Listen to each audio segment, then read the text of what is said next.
नमस्ते अनि हार्दिक स्वागत छ एजीएम टेकमा। सदा चाहिँ आज पनि हामी तपाईहरुको माझमा उपस्थित भइसकेका छौं। आज चाहिँ हामीले जुन कम्प्युटरमा चाहिँ खास स्पेशल गरी चाहिँ हामी च्यानल चलाउने र तपाईले चाहिँ देख्नु भएको छ होला फेसबुकमा चाहिँ एफएम रेडियोहरुमा चाहिँ लाइभ बसेको चाहिँ कसरी देखाउने भन्ने बारेमा चाहिँ तपाईहरुलाई केही कौतूहलता चाहिँ पक्कै पनि थियो होला। आज हामी त्यसलाई चाहिँ मेटाउने कोसिस गरिरहेका छौं। त्यसको लागि चाहिँ तपाईले चाहिँ कम्प्युटर स्क्रिनमा चाहिँ एउटा सफ्टवेयर चाहिँ इन्स्टल गर्नुपर्ने हुन्छ।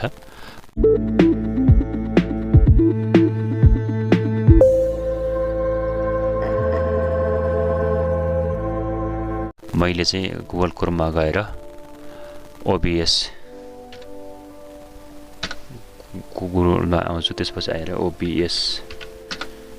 ओबीएस स्टुडियो भन्ने छ।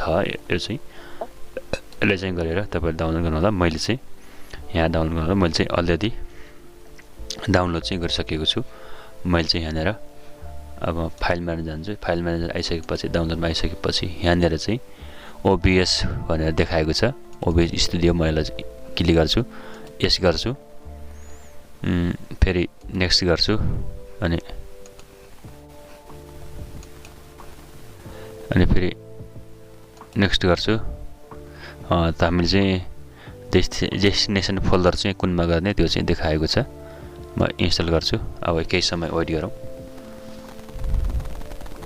यो चाहिँ विन्डोज 10 अथवा 7 र अपरेटिङ सिस्टम चाहिँ 64 बिटमा चाहिँ इन्स्टल हुने गर्छ। त्यो चाहिँ त्यही अनुसार तपाईले चाहिँ बनाउनु होला। र यसलाई चाहिँ म तपाईले मोटामोटी भिडियो धेरै लामो हुन सक्छ। मोटामोटी कुराहरु चाहिँ बनाएछु म तपाईले देखाउने छु।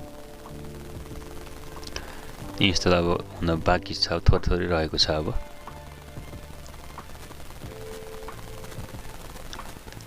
अब थोरै यो स्टेपमा चाहिँ गएको छ। इन्स्टल चाहिँ भइसकेको छ।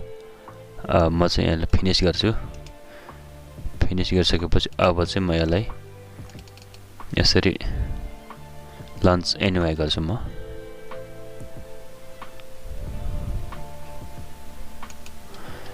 चाहिँ यसलाई चाहिँ इन्स्टल गरिरहेको छु। जुन यो माइकको चाहिँ यहाँनिर देखाएको छ। यसलाई फेरि यहाँनिर चाहिँ माइकको यो देखाइरहेको छ। यसलाई चाहिँ हामीले कसरी प्रयोग गर्ने भन्ने बारेमा चाहिँ म तपाईले सरस्वती यसलाई इन्स्टल गरेर मात्र देखाएको छु। म यसलाई चाहिँ यहाँनिर आइसकेपछि अब चाहिँ हामीले के गर्ने भन्ने बारेमा चाहिँ यहाँनिर केही नियम चाहिँ देखाएको छ। र यहाँ चाहिँ अब जुन स्टार्ट यो बाट स्क्रिन रेकर्ड पनि हुन्छ, स्ट्रिमिङ पनि हुन्छ। स्टार बजेट क्यामेरा भनेर छ। स्टुडियो मोड सेटिङमा जाम। सेटिङमा आइसकेपछि हामीले चाहिँ जुन फेसबुकमा युट्युबमा हरेक उसमा चाहिँ माध्यममा चाहिँ हामी यसलाई लाइभ गर्न सक्छौं। म तपाईलाई यसको बारेमा चाहिँ आवश्यक परेमा अर्को भिडियो लिएर आउने छु।